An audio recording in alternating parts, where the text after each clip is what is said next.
En 1945, le pays devait se relever. Redessiner la carte permettrait de laver les hontes de 1940. La prospérité nouvelle assura le projet. L'État logea les enfants du baby-boom. Les barres d'immeubles poussèrent à la périphérie des villes.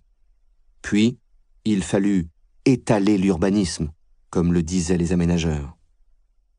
Leur expression était logique puisque le béton est liquide. L'heure fut au désenclavement. La ville gagnait du terrain.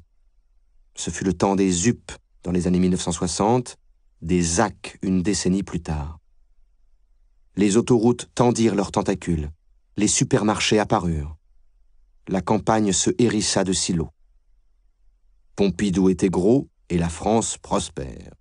L'agriculture s'industrialisait, les insectes refluaient, les eaux se polluaient. Seuls quelques rabat-joie du Larzac prévenaient du désastre. On les prenait pour des gauchistes, ce qu'ils étaient. On les laissa lire Lénine dans l'humidité des bergeries. Le septennat de Giscard sonna le deuxième acte. Une loi d'urbanisme autorisa les constructions particulières sur les surfaces agricoles. Le temps des maisons individuelles était venu. Chacun aurait son paradis. Le rêve pavillonnaire moucheta le territoire. Vu d'avion, on aurait dit que le sucrier renversé avait craché ses cubes sur la nappe. Au sol, on entendait aboyer les chiens. La maison familiale se répliquait à l'infini. Les enfants jouaient dans les jardins, protégés par les tuyas. C'était tout de même mieux que l'entassement dans les villes. La décentralisation de Gaston Defferre fut l'estocade. Les collectivités reçurent les clés de leur développement. « Réveillez-vous, provinces endormies », claironna l'État. Les enseignes d'hypermarchés fleurirent et les petits commerces ne résistèrent pas. Mammouth balaya de la queue les bistrotiers qui offraient le pastis le matin aux cœurs assoiffés. Désormais, pour se saouler, il fallait acheter son cubitus en grande surface. La géographie humaine est la forme de l'histoire. En 40 ans, le paysage se refaçonna pour que passent les voitures. Elle devait assurer le mouvement perpétuel entre les zones pavillonnaires et le parking des supermarchés.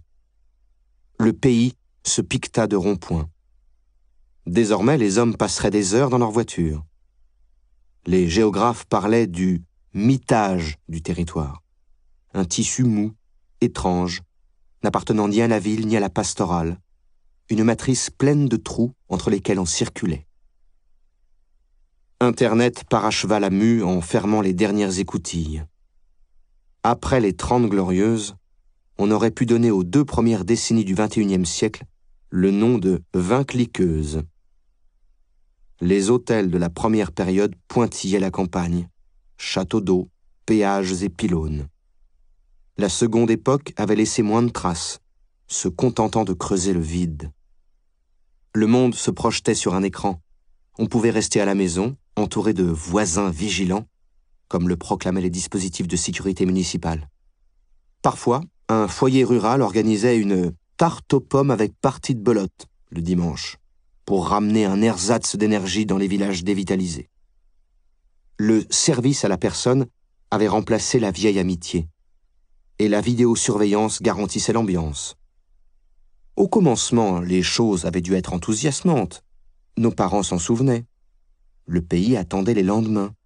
Les jupes raccourcissaient, les chirurgiens remportaient des succès. Le Concorde rejoignait l'Amérique en 2 heures et les missiles russes, finalement, ne partaient pas.